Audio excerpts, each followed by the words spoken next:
Labarin Sa'adu da ɗiyar sarkin aljanu. A zamanin da akwai wani matashi mai suna Sa'adu wanda yake rayuwa a wani ƙauye mai nisa.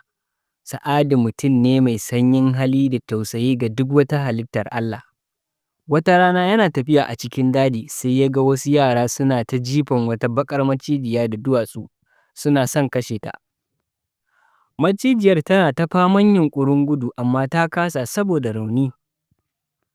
Sa'adu ya garzaya ya kori yaran nan, ya ɗauki macijiyar nan a mayafinsa, ya kai ta gida ya wanke mata raunukanta, ya rinƙa ba ta madara tana sha har tsawon kwanaki 3.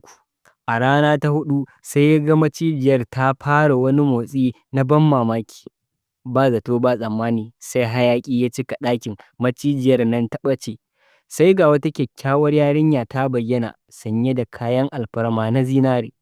Sa'adu ya tsorata, amma ita kuma ta yi masa murmushi.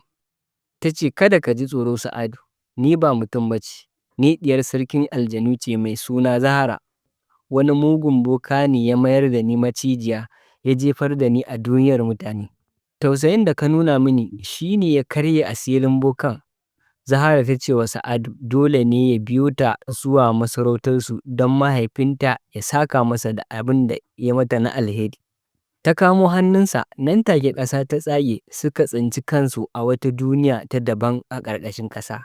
Gidajen duka na lu'u-lu'u ne, bishiyoyi kuma na azurfa. Sarkin aljanu ya yi murna ƙwarai da ganin ɗiyarsa. Ya dubi Sa'adu ya ce, "Ka ceci rayuwar jinina, saboda haka ka nemi duk abin da kake so a duniyan nan, ni kuma zan yi maka." Zahara ta raɗa wa Sa'adu a kunnensa ta ce, "Kada ka nemi zinare ko azurfa, ka nemi zoben hikima da yake yatsar mahaifina." Sa'adu ya bi shawarar Zahara, ya nemi zobe mahaifinta kamar yadda ta gaya masa. Sarki ya yi murmushi na ɗan lokaci, sannan ya ba shi zoben ya ce, "Wannan zoben zai baka duk abin da kake bukata, muddin dai ba za ka yi amfani da shi wajen cutar da kowa ba." Sa'adu ya dawo duniyar mutane a matsayin hamshakin attajiri. Ya gina manyan gidaje, ya rinƙa ciyar da talakawa da marayu. Amma azzalumin sarki na garin ya ji labarin dukiyar Sa'adu, sai ya sa aka kamo shi, ya ƙwace zoben, ya tura Sa'adu gidan yari.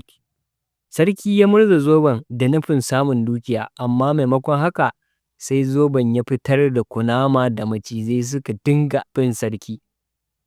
Da sarki ya ga zai mutu, ya roƙi Sa'adu ya yafe masa. Sa'adu ya karɓi zobensa, ya sa aljanu suka mayar da sarki talaka. Shi kuma Sa'adu mutanen gari suka naɗa shi sarki saboda adalcinsa da tausayinsa.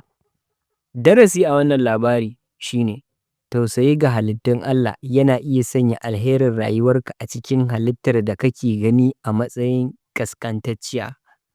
Duk wanda ya maka kyautar rayuwa, saka masa da abin da ya fi shi.